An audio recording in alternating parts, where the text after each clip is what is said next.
Well, there we go. I have successfully installed the Hayward skimmer while the pool was actually full, and it seems to be working pretty good so far. See stuff coming in.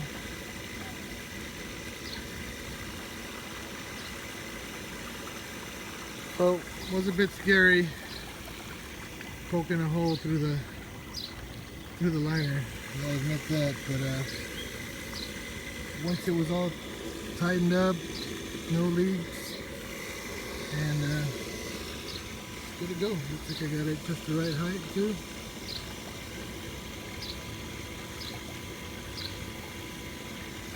Everything seems to be going. Got it hooked up to my shadow valve right there. Down to my sand filter.